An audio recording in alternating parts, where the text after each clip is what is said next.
Back now with the latest technology changing the game for first responders. Drones are all the buzz with police and fire departments trying to get more eyes on the most sensitive of situations. As they become more than just a hobby, federal regulations are slowly playing catch up. 10 on your side's Joe Fisher tells us how the unmanned aircrafts are keeping communities safe. Perhaps the most advanced drone team in the state is in York County, where a specialized team is on standby to deliver this added perspective.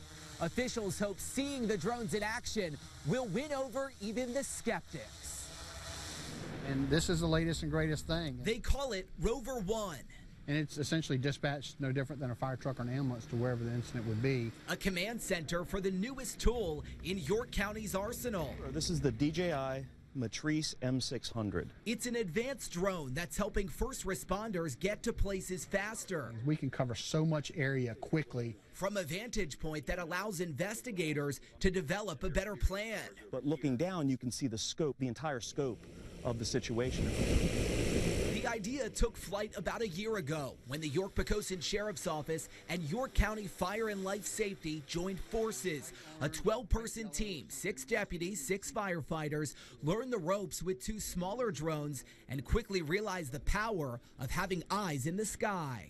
You can be a quarter mile out with that camera on it, with that lens, and get just as detailed as you want to without having to be right over top of them. The FAA certified pilots have since graduated to this much larger system, 20 pounds, 6 motors, and 2 cameras. We don't exist as a team to just go out here and fly and have fun. We exist to provide information to the men and women that are making decisions. Next to the pilot stands a spotter. Investigators can watch the video live on the ground, and every flight is recorded. In case there's any question about what we were doing and what the drone saw, that we can play that back later if it's needed for court or if we have a question from a citizen. The $30,000 drone has been put to the test in assessing storm damage, protecting crews in tactical and hazmat situations, and monitoring crowds at a political rally. Watch here as the thermal imaging camera picks up the heat of what could be a missing person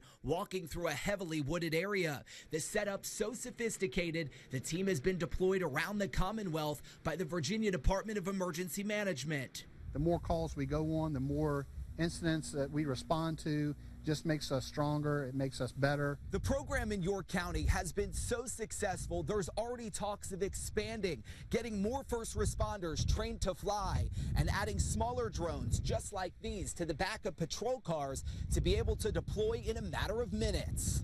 If someone's in immediate danger, then we reduce that response time dramatically. Using a claw underneath the drone, there's hope they can eventually drop medicine to a stranded person or help a distressed swimmer. We can literally drop a life jacket to them, and then it self-inflates. From 200 feet in the air, there's a lot of potential, but the team isn't blind to the fact that many are skeptical of security, surveillance, and government.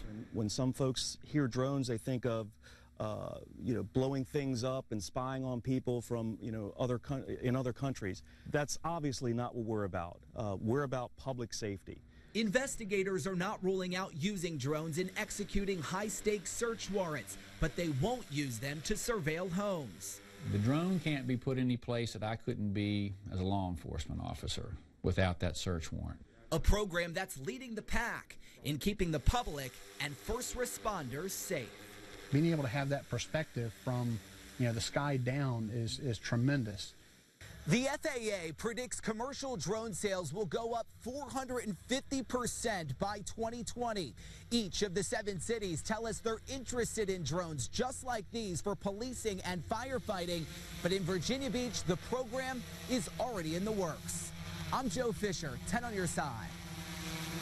Fascinating information about drones, and the drone team says they've spent about $80,000 to launch the program. So far, it has been entirely paid for with money seized in drug busts along with grant money.